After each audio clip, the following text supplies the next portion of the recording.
Now at 10, Fairland, Oklahoma, clean up damage from the overnight storms. Plus, the challenges for electric crews as they raced to restore power after lines went down. And volunteer chaplains for the Joplin Police Department receive a potentially life-saving donation. The 4 states' most watched news starts now. Some people in northeast Oklahoma are assessing damage in the wake of heavy storms last night. This is KOAM News at 10. I'm Dow Quick. The winds so powerful they tore roofs off homes and scattered belongings across some neighborhoods. KOAM's Lonnie Walton spoke with residents of Fairland, Oklahoma about their experience. Hurried up and got out of the closet and just stood there, and I just prayed. Mandy Williams and her husband are one of the many families recounting the moment they thought their lives were over. Heard all kinds of loud noises, and I could see outside when I was in the closet. Kiana Lawson, mother of 4, says everyone was in bed when she got the alerts on her phone. That's when she woke up her husband. My husband, he got up and of course, in Oklahoma fashion, goes outside to check on things. And he could hear it coming and ran back in and said, "Come on, take cover." The storm carried not only the little things, but the big ones too. As soon as it was over, we went outside and I said, "Where's the trailer?" I didn't expect to see the damage that we saw. One thing's for sure for both Lawson and Williams, it spared what matters most, their families. Grateful, very thankful. The Lord had his hand keeping us safe. Reporting in Fairland, I'm Lonnie Walton, KOAM News. Both Lawson and Williams say the people of the community, along with their families, will help them rebuild their foundations. Northeast Electric worked to restore 17 power poles that were down near a neighborhood in Miami as a result of the storms. Poles and power lines were on the ground along with other debris, and people in the area lost electricity and internet connections. The company restored the power. They were working on restoring the internet connections at last report. I got out here and got all the poles set back up, or new poles put in the ground, got all the wire back up and got the electric back on. The electric company received calls of power outages starting around at 10 last night. Tonight, on the other hand, relatively mild but cool. Let's check in with Chief Meteorologist Doug Heddy. Yeah, much calmer evening for us on this Halloween, and temperatures for the first time in a while actually below average for a high. 63 is where we started, average highs 65 degrees. We picked up about 1.5 inches of rain last night, but that's the only rain we've really seen in the month of October. Going outside, 49 in Joplin, 45 in Pittsburgh. So it is kind of cool across the region. Temperatures upper 40s to near 50 degrees. We are going to stick with the clear skies as we go through the rest of the overnight hours for us tonight. So of course it was chilly today. We go back to mild on Friday. Temperatures for highs near 70 degrees. Now, rain starts to sneak in, especially Saturday afternoon, and then thunderstorms with a severe threat returning early next week. We're going to break this down for you here in a bit. See you soon. Hey, don't forget you can be the first to know about today's weather with KOAM Skywatch weather app. You can get severe weather updates sent straight to your phone. It's absolutely free of charge. It's available in the Apple App Store and the Google Play Store, the KOAM Skywatch weather app. The Joplin Police Department gets a life-saving donation today, potentially. 7 chaplains who provide their services for the JPD will receive bulletproof vests. The vests were identified as a need for those volunteer team who put out the call for donations. An anonymous private charitable gift made the vests possible. We have a jacket that has chaplain on the back. It's a pull-out deal, and so that identifies us. We have shirts that have identification, but this really stands out, says it. So we appreciate it. The chaplains who share on-call 24/7 duties for the department provide services such as counseling, death notifications, disaster response, and more.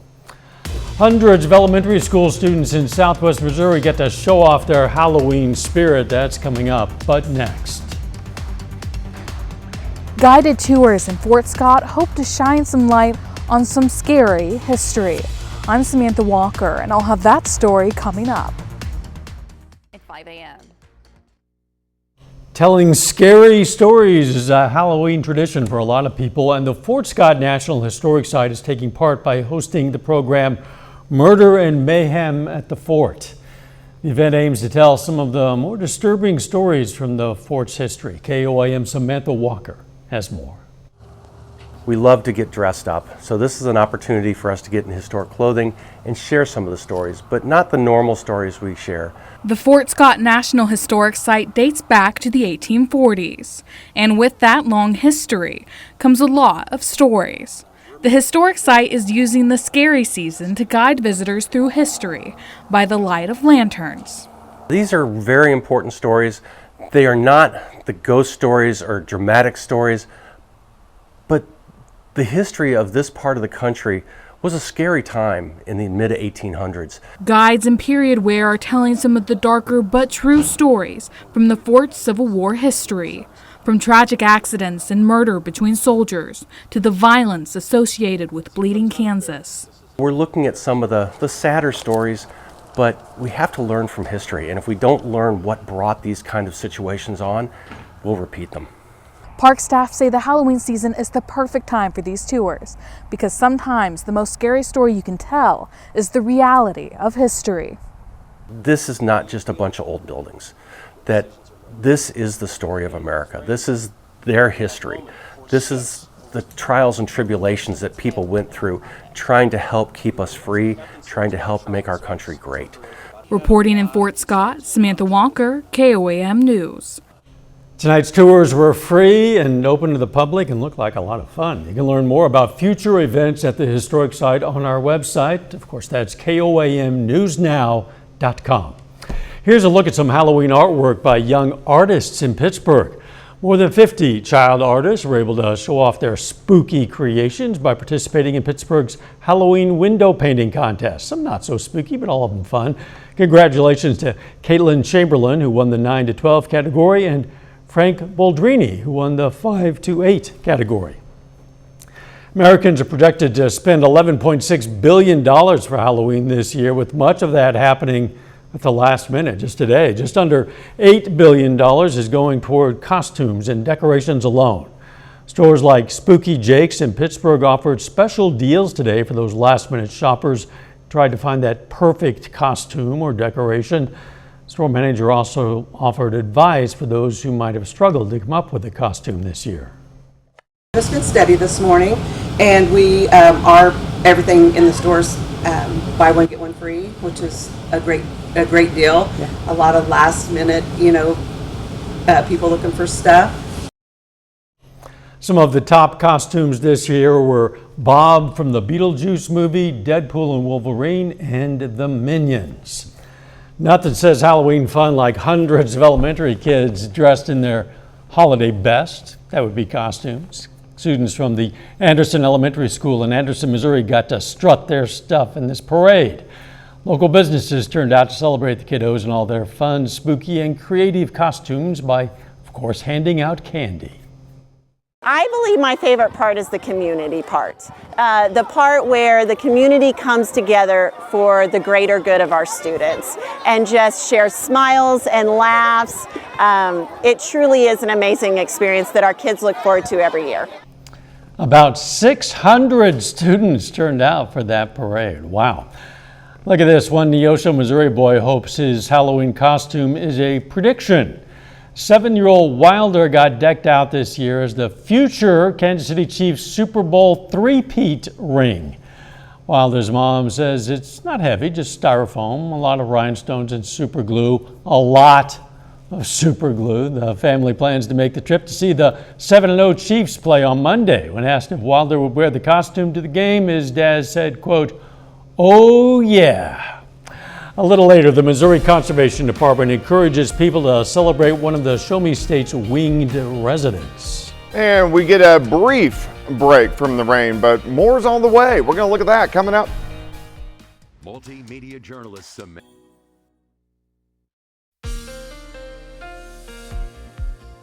Well, of course, it turned out to be a nice, kind of chilly Halloween, very typical for the last day of October.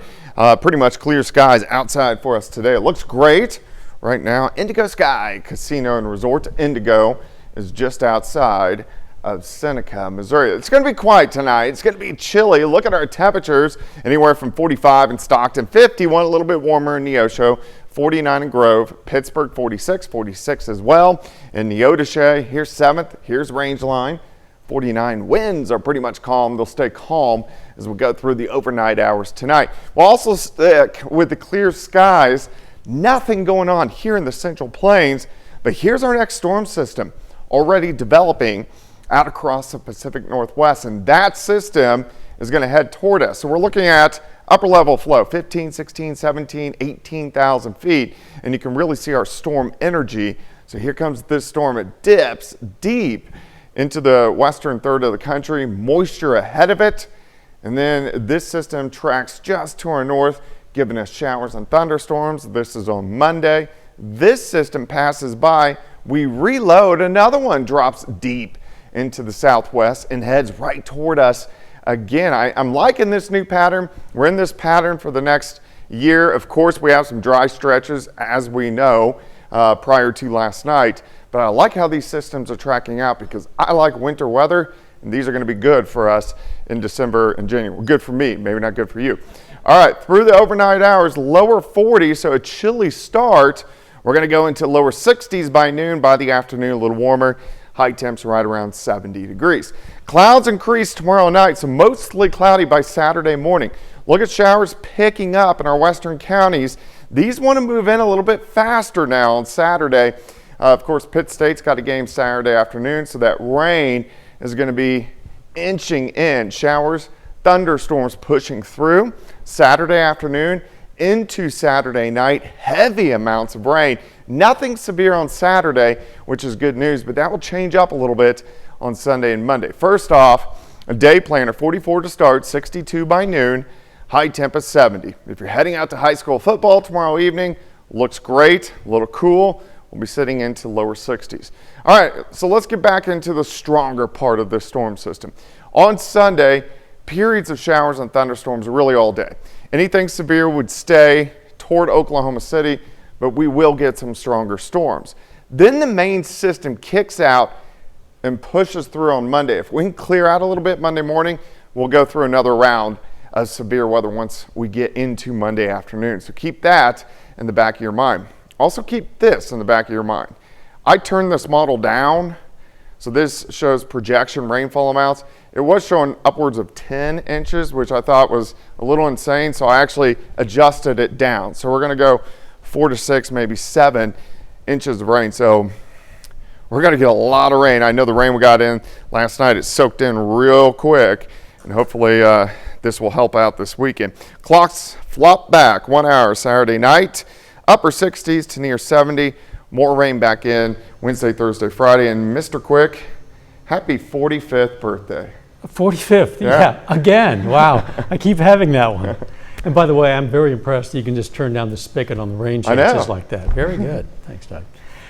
What better way to end spooky season than with Bat Week in addition to a birthday? Bat Week ran through today. The international annual observance raises awareness about the need for bat conservation as well as their role in the natural world and economy. One bat can eat up to 3,000 insects in a night. Now, part of these are mosquitoes, but also part of these are moths, which produce caterpillars, which in the next spring or summer can be pests for ag crops and gardens. And that's where the real benefit of bats come in. So in short, bats are our friends. Yeah, they get a bad rap, but they're our friends. In Missouri alone, you can find more than a dozen species of bats. Still ahead, high school football playoffs get started tonight in Kansas. Riverton and Oswego both have home games tonight. John Dales has those highlights and more up next. Hi, Travel.com. Pittsburgh State football brings a 5-game winning streak into Senior Day this Saturday against Central Missouri, who shared the 2023 MIAA championship with the Gorillas. It all starts with the quarterback. I mean, Zach's a phenomenal player, obviously. I mean, defending Harlan Hill winner. They lead the country in pass yards per game right now. They lead the country in passing touchdowns. So he is a special player, and he can extend football plays. He presents probably a whole new element than anything we've ever seen up to this point this year. Yeah, they do a lot of 0-0, 0-1 personnel, go a lot of empty, a lot, way more than we've seen this year. So we got to do a good job keeping their quarterback in the pocket and just making our one-on-one plays. They like to get their skill receivers in space and make plays, so we just got to finish our tackles and win our one-on-ones. Kansas high school football playoffs get started this evening, and quite a few of our local teams are in action. They're hoping to keep their seasons alive. Riverton football begins its playoff run at home on Halloween night. They play host to Eureka. First Ram drive of the game from a couple yards out. Aiden Witherspoon carries it into the end zone. 6-0 Rams. Eureka's next drive, Peyton Hare rolls out to the right, floats a pass to the corner of the end zone. That's caught by TJ Mills, and we're tied at 6. Riverton knows exactly how to respond. On the speed option, Cale Forbes pitches it to Witherspoon. He's got the corner, and he's got his second touchdown of the game. Rams back on top 13-6. Later in the second quarter, down near the goal line again, Witherspoon takes it in. He's got 3 touchdowns already, and he's not finished. Still in the second quarter, 3rd and long, screen pass goes to Witherspoon, makes a couple guys miss, and what a night for the sophomore running back, Aiden Witherspoon. 4 touchdowns in the first half. He'd leave the game, though, with an injury early in the third quarter.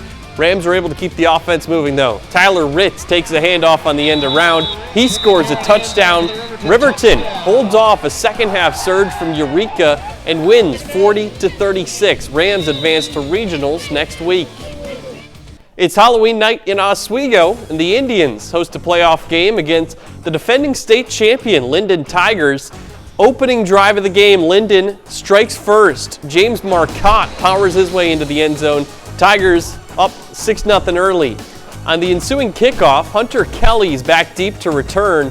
He lets it bounce in front of him, then picks it up, hands it off to Dimitri Williamson. He's got an open lane down the sideline. Nobody's going to catch him. Gone for a touchdown. Oswego ties it up at 6 points apiece. We go ahead to the second quarter. Indians trailing 18-14. Owen Jackson takes the football. Doesn't like what he sees in front of him, so he reverses course, finds enough space the other way, and scores a touchdown to give Oswego a 20-18 lead. Later in the second quarter, Linden back up 24-22. Indians go back to work on offense. Hunter Kelly takes the handoff, gets by a defender, and he's off to the races. That's another touchdown for Oswego. Wild game, back and forth all night, but the Indians hang on to win it, 60-50. Elsewhere in Kansas, a couple of our local schools in Class 2A have their seasons come to a close on the road. Fredonia falls 55-13 to Nemaha Central, who won the state title a year ago. Galena gets shut out by Silver Lake 61-0. Over to Class 1A, no surprise here. Colgan dominates its playoff opener. The 2-seeded Panthers win 62-16 over Horton. Now to 8-man Division II, Marmaton Valley trounces Hartford 76-12. Wildcats move on to the next round. And a couple more 8-man Division II games. Colony Crest gets upset by Lebo 28-6 at home. Then St. Paul loses to Burlingame 54-0 on the road. Well, Missouri High School Volleyball Playoffs enters sectional round this evening. 3 of our local schools all try to punch their tickets to the state quarterfinals. Well, Jasper goes on the road to Archie and wins 3-1.